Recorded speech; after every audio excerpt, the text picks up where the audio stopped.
Сәлеметсіздер ме, құрметті студенттер?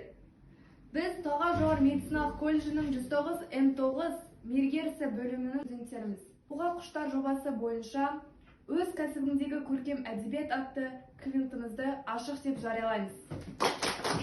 Ендігі кезекте тақырыптарға шолу, түсініктеме жүргізейік. Медицина дегеніміз не? Медицина дегеніміз латын тілінен аударғанда дәрігерлік, емдік деген мағынаны береді.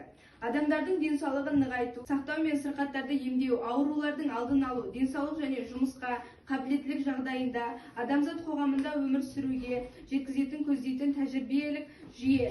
Бірінші топ келіп, өз кәсібінің ерекшелігі туралы мәліметтер айтыңыздар. Біздің екінші тақырыбымыз медицина. Медицина жайлы ақпараттар айтасыз. Бізде медицина мен көркем әдебиет ерекшеліктері туралы мәлімет бересіздер.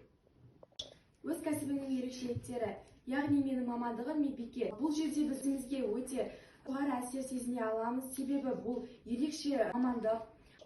Менің таңдаған мамандығым жоғарғы жауапкершілік талап етеді, себебі бұл өмір мен өлім арасы. Адамның өмірі біздің қолымызда. Егер осы медицина ғылымын дамытсақ, бұл біздің бірден бір жетістік болатын еді. Не себепті бұл мамандықты қаладыңдар? Адамдардың өмірін сақтап қалу бұл менің мақсатым. Орта ғасырларда медицина іліміне елеулі із қалдырған ғалымдарды атаңдар. Әл-Фараби, Әбу Мансур, Ахмед Яссауи. Медицинаның даму жайлы айтып беріңдер. Бұрынғы замандары емдік шөппен емдеген болса, ал қазір технология. Екінші тақырып медицина.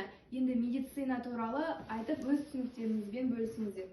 Медицина дегеніміз ол адамдардың өмірін сақтап қалу, денсаулығын нығайту, ауруларды емдеу, аурудың алдын алу және оны өршітпеу. Медицина ғылымы 1925 жылдан бастап Қазақстанда жақсы дамып келе жатыр.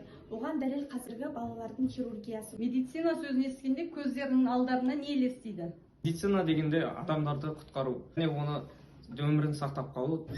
Медицина маманының басты мақсаты қандай? Медицина маманының басты мақсаты адамдардың өмірін ұзарту, өмірін сақтау және сол адамдардың ауруларымен күресу.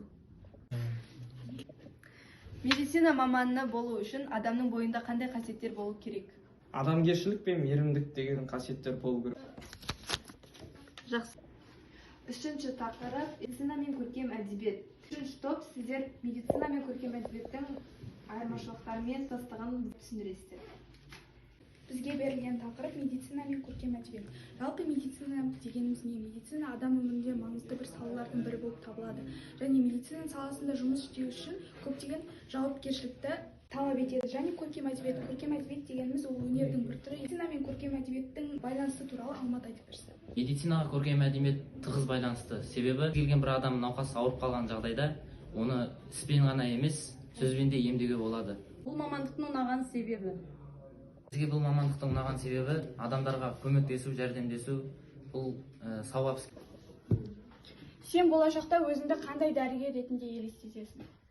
Мен өзімді болашақта жауапкершілігі мол, өзінің мамандығын жақсы көретін дәрігер ретінде елестетемін. Өзіңізбен қатар студенттерге берер кеңесіңіз? Менің өзіммен қатарлас студенттерге берер кеңесім қазірден жақсы оқып дайындалу, себебі бұл мамандық үлкен жауапкершілік талап етеді. Біз осымен өз кәсібіндегі көркем әдебиет атты кітапхана квинтімізді жабық деп жариялаймыз.